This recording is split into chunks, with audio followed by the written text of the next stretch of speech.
Imagine getting to the end of your life and still having some money left in your bank account. Wouldn't you want to spend that money now, while you can still enjoy it? Not just the money you leave behind, but all the time you spent earning it, could have been used for things you truly wanted to do, spending time with family and friends, or traveling to new places. That's the key message of the book Die with Zero by Bill Perkins, the president of Brisa Max Holdings and a hedge fund manager. This book offers a revolutionary perspective on how to live a rich, fulfilling life by spending all your money wisely. Perkins' message is simple yet profound: use your money to maximize your happiness. We spend most of our waking hours working to earn money, saving as much as possible for the future. But here's the kicker: many people end up dying with a lot of unspent savings.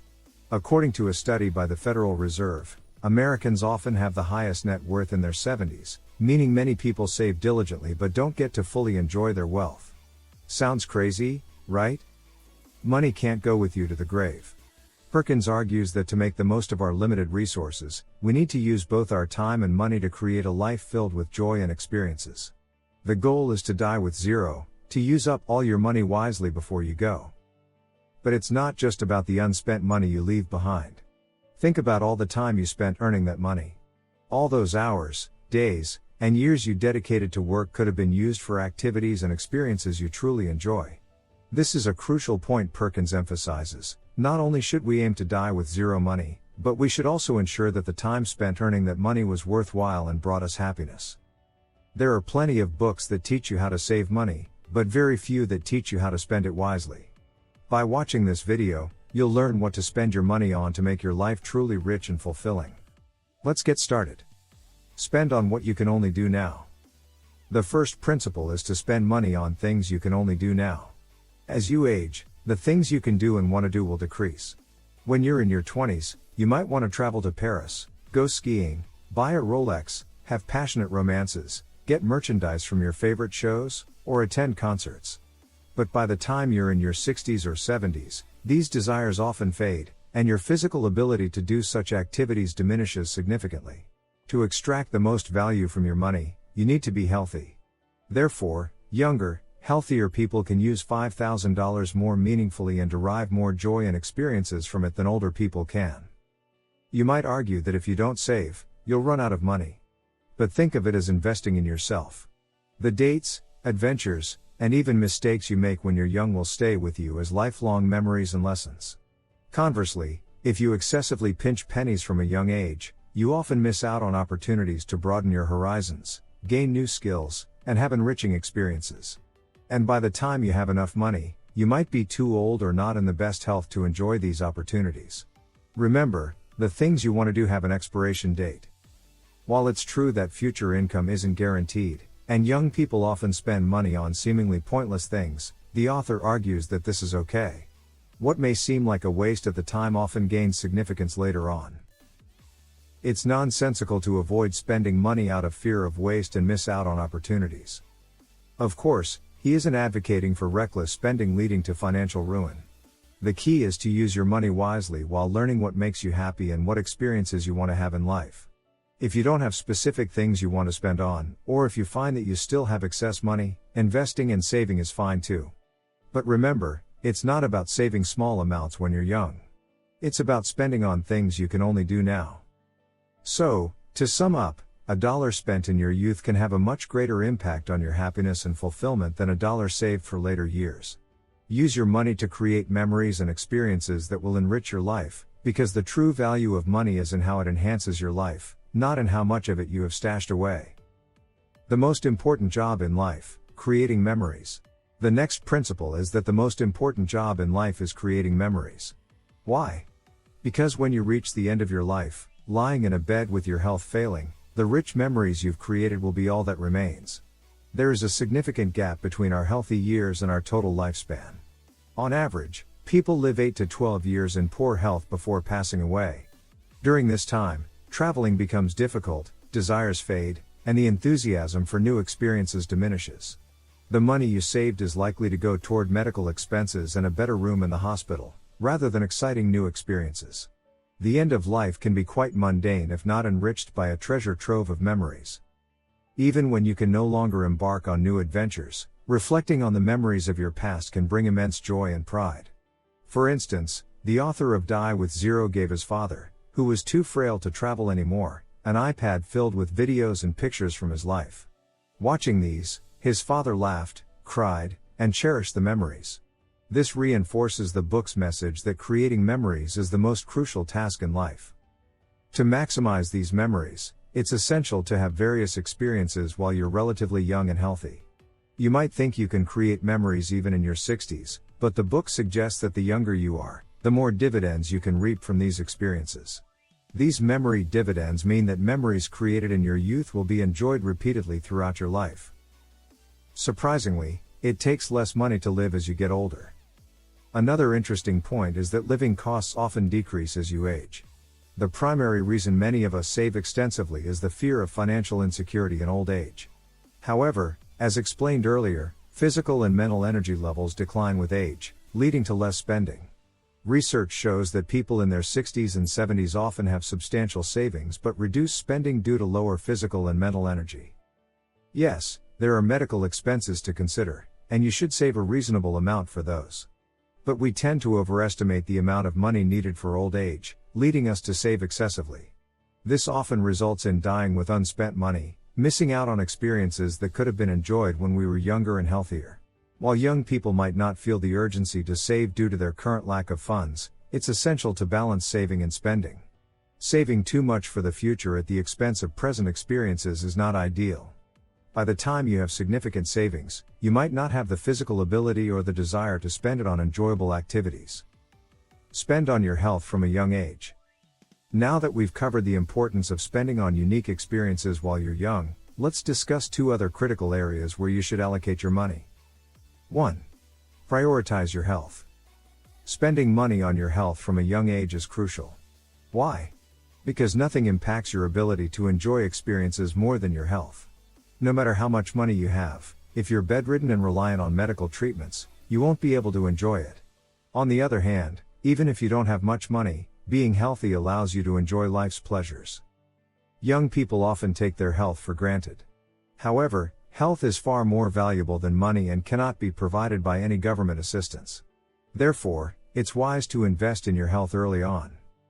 What does this investment look like? It can include eating a balanced diet, exercising regularly, joining a gym, or even hiring a personal trainer. Regular health checkups are also essential. If you don't take care of your health, you risk falling into what's known as the metabolic domino effect, where obesity can lead to diabetes, dementia, heart disease, and other health issues. Staying healthy is more critical than you might think. 2.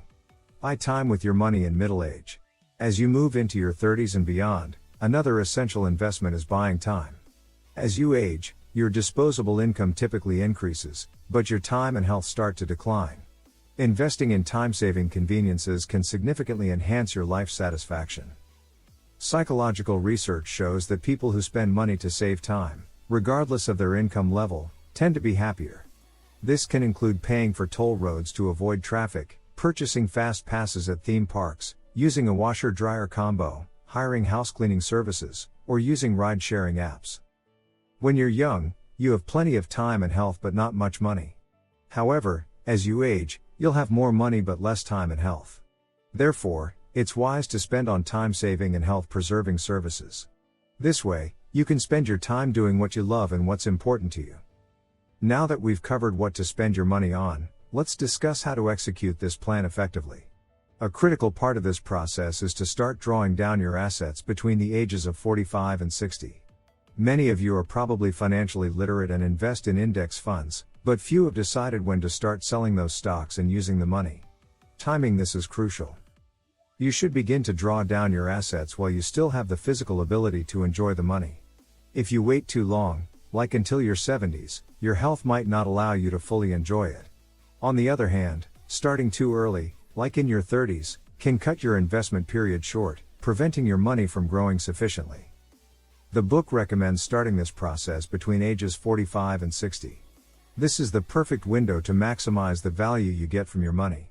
Of course, the exact timing will depend on your income and financial situation, but you should aim to have a clear plan to use up your savings by the time you hit 60.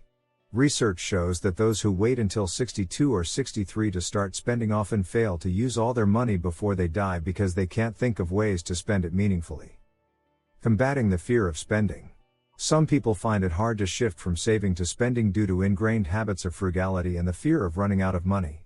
But remember, the goal is to use your wealth to enhance your life, not just to hoard it. By starting to spend in this window, you ensure that you're getting the maximum joy and utility from your hard-earned money. So, keep in mind, start drawing down your assets between the ages of 45 and 60. This approach ensures that you enjoy the fruits of your labor while you still can. Next, let's talk about estimating your lifespan. Understanding roughly how long you have left to live can help you plan how to use your money effectively. Many of us avoid thinking about our own mortality, but acknowledging it is the first step to using our money wisely. Knowing your approximate lifespan allows you to create a plan to spend your money within your lifetime, ensuring you get the most out of it. People often say, "But you never know when you'll die." While it's true that we can't predict the exact date, we can use averages to guide our planning. For instance, the average life expectancy is around 80 years. Understanding your lifespan helps you realize that you don't have unlimited time to achieve your goals and enjoy your money. When you acknowledge that time is limited, you're less likely to procrastinate. Remember, money has no value when you're gone. So, planning your life around the reality of your mortality is crucial for making the most of your resources. Lastly, let's talk about creating a time bucket list and identifying what you want to achieve at different stages of your life. A time bucket list involves writing down what you want to do within specific age ranges, typically in 5 or 10-year increments, to help you gain a clearer understanding of your goals.